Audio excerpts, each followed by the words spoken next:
Hi everybody and welcome to Heel Heat. My name is George Coles and on this episode we're doing a top 10.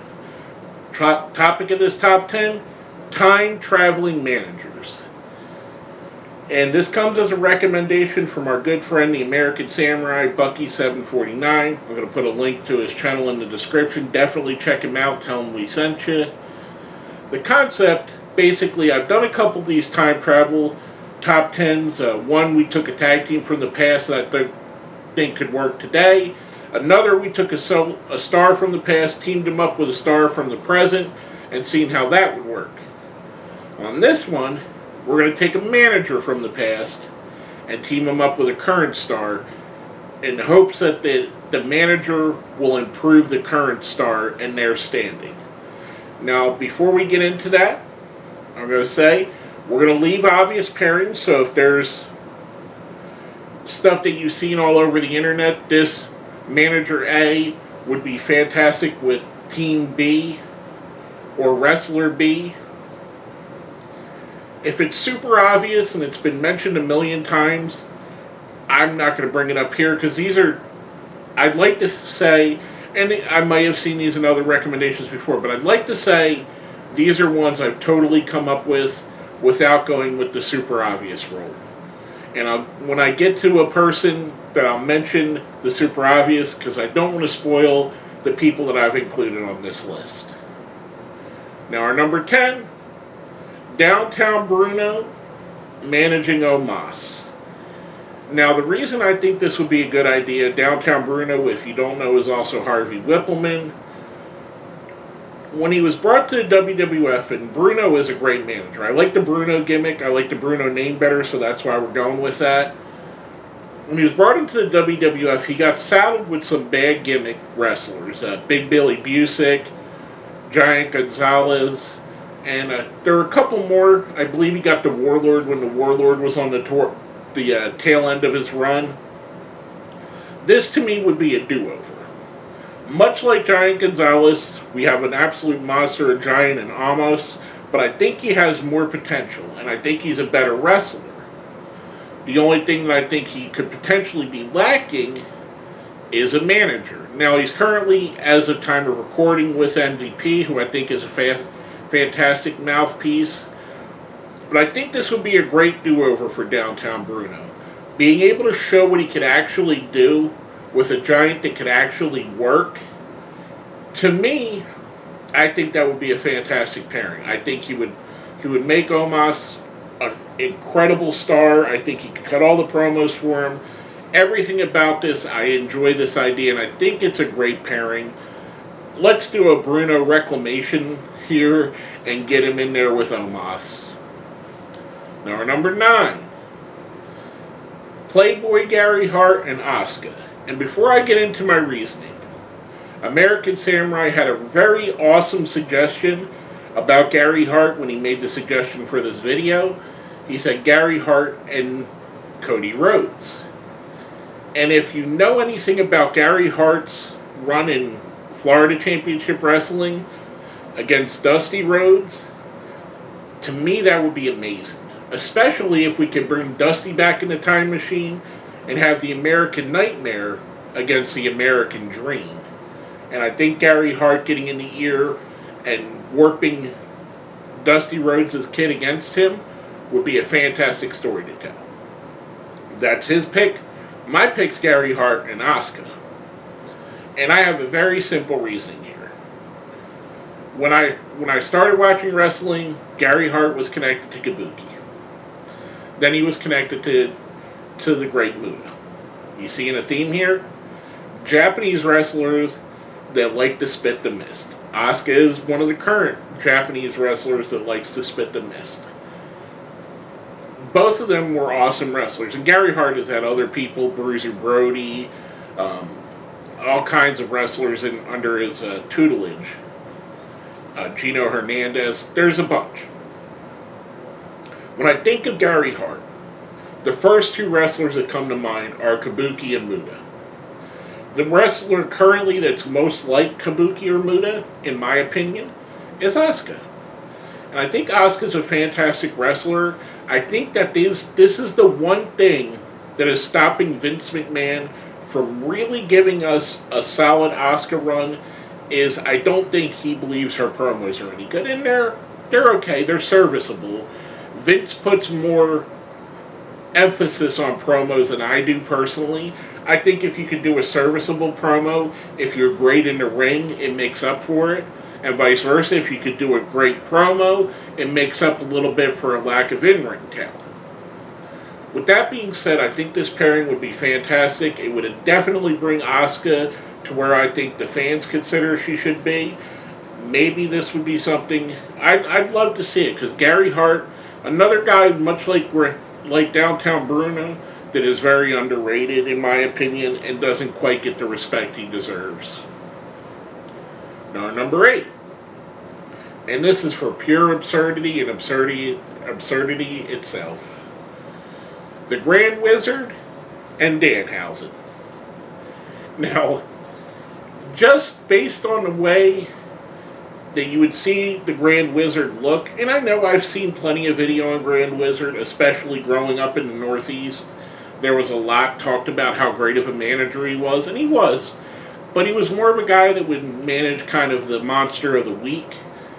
Fits kind of well with Danhausen. I think now the campiness of both characters in this time frame, with what's going on in the world since then, how much of a following Danhausen has behind him, to have a guy like the Grand Wizard with him, I mean, it would be nothing but shenanigans, nothing but hijinks. I think it would be a fantastic pairing and a fantastic segment. You could see the interviews between the two would be worth watching AEW wrestling just to see them, just to see how the Grand Wizard and Danhausen, what are they going to do on the show next?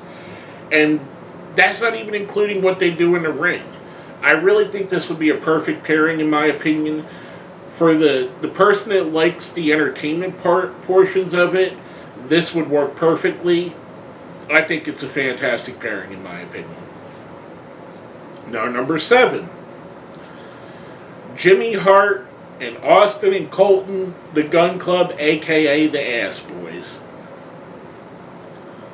A lot of people have only seen Jimmy Hart's run in WWF and WCW. Not many people have seen his run in Memphis, where I think he did his best work. I think Jimmy Hart, with these two guys, with the talent that they have, he could go on a fantastic run with the two of them.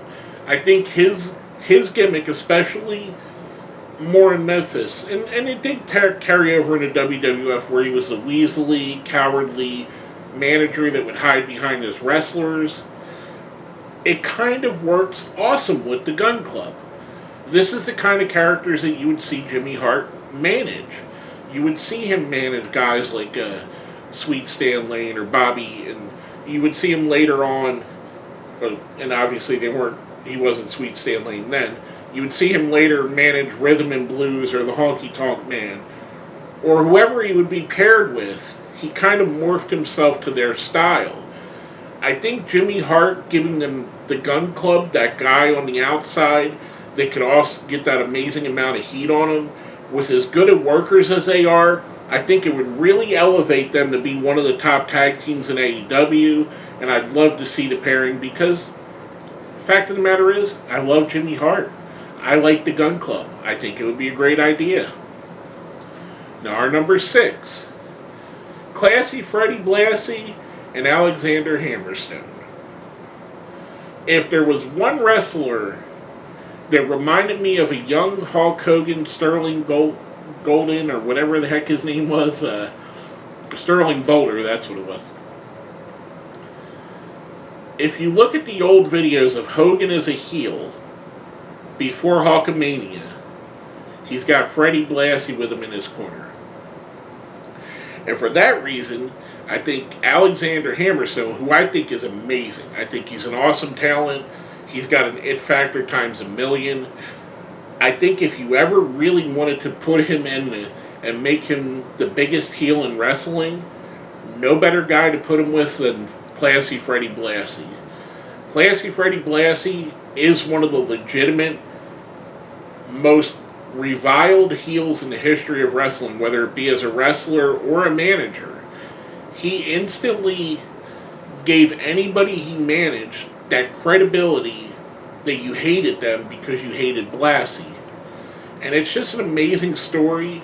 I think the two together, Hammerstone's been compared to Hulk Hogan. As a matter of fact, he's even done Hulk Hogan poses in the ring.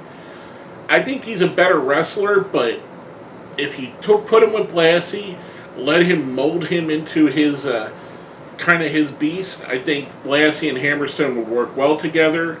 Side story, when I was a kid watching wrestling, and I don't know how true this is, I never questioned it, my mom always used to tell me that Classy Freddie Blassie was related to my grandma, my mother's mother. And I never really looked into it much. I've never really asked my family much. She would also tell me other stories that are kind of questionable now. And I'm not hating on my mom. She wanted to engage in my thinking. Like when we would drive past I remember we would go, and I know I'm going off on a tangent here, but just to put this into context, we would go to my Aunt Irene's for Thanksgiving every year. And on the way there, we always passed a junkyard. Well, one of my favorite wrestlers was the Junkyard Dog.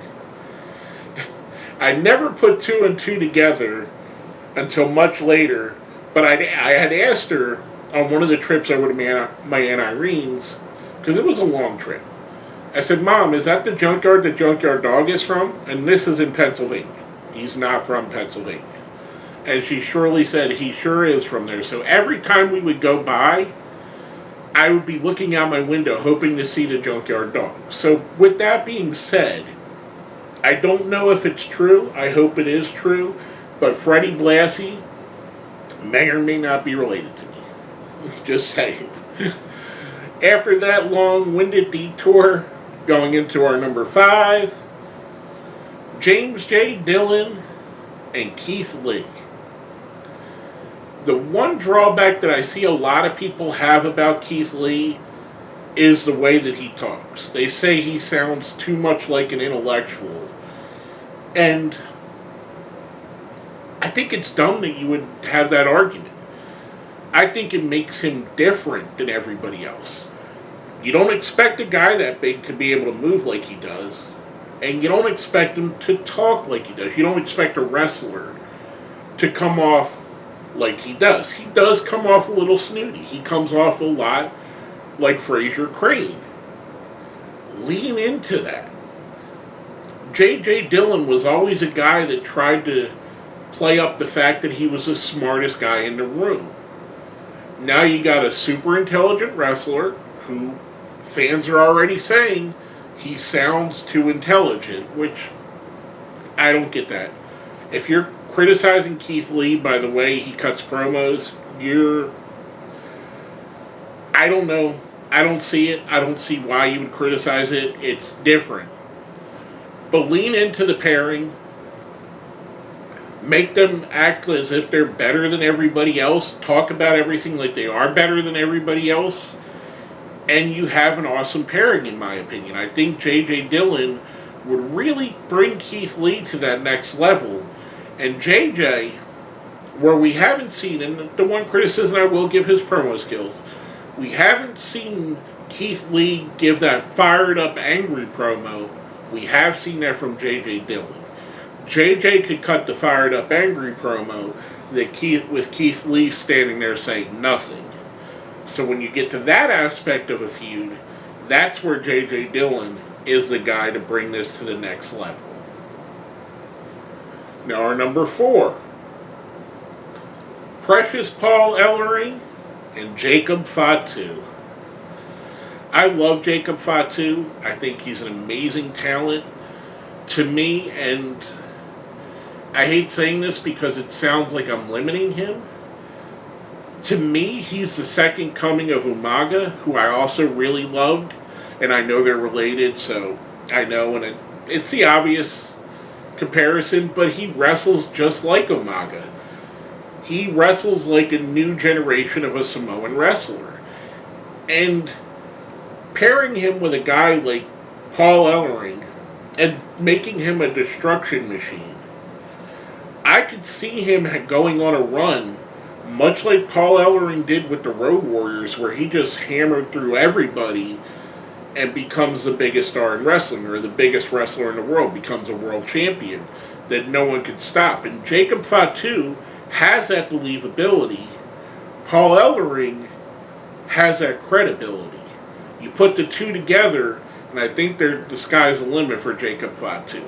He's already reached the top of the world in MLW, but let's see if he can reach the top of the world in New Japan. Let's see if he can reach the top of the world in AEW. Let's see if he can reach the top of the world in WWE. Jacob Fatu versus Roman Reigns is a money feud if you play it properly.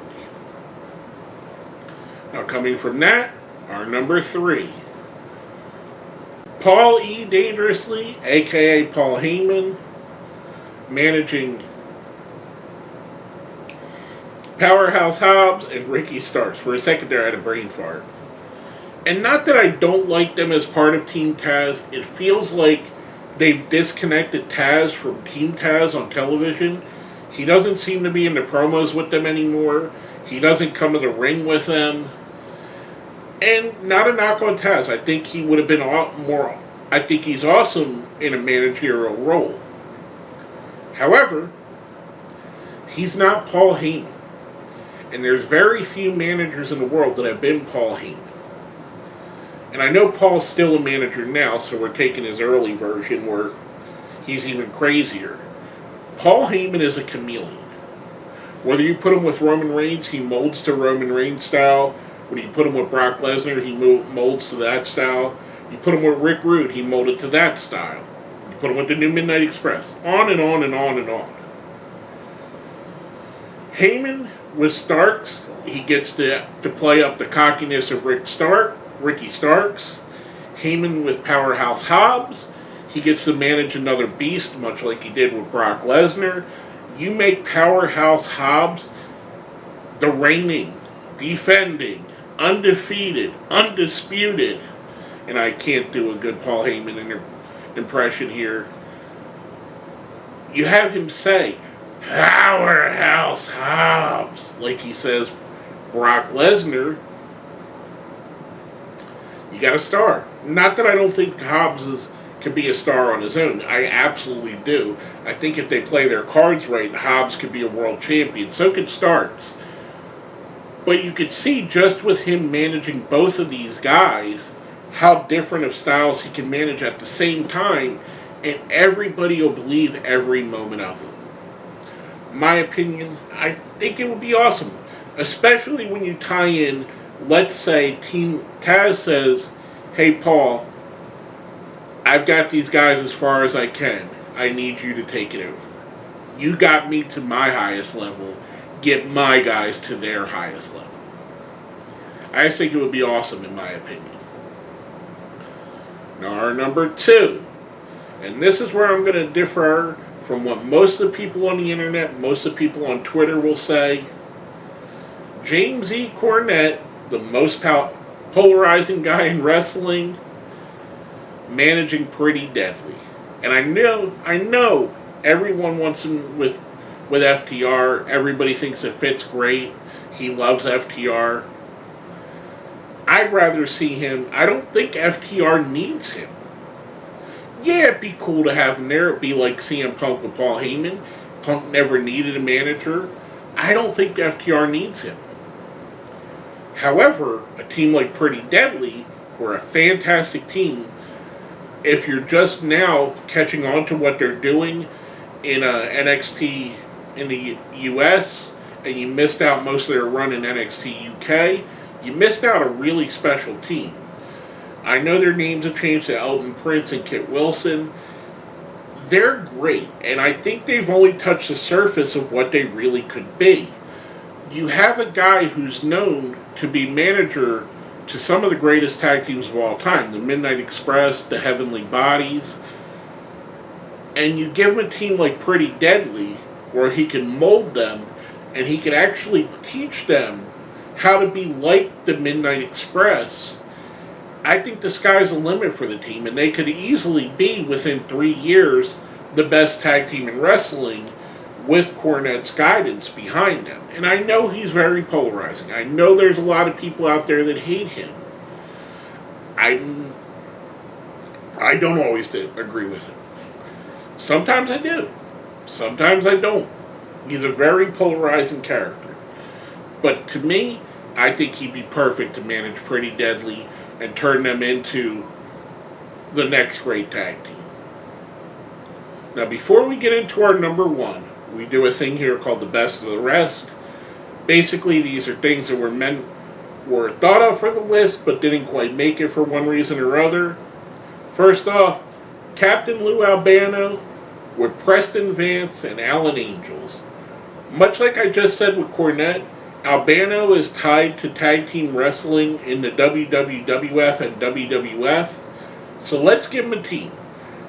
The Dark Order has pretty much ran out its usefulness, and it's limped along now, and it's limping along as guys that are cannon fodder for other stars.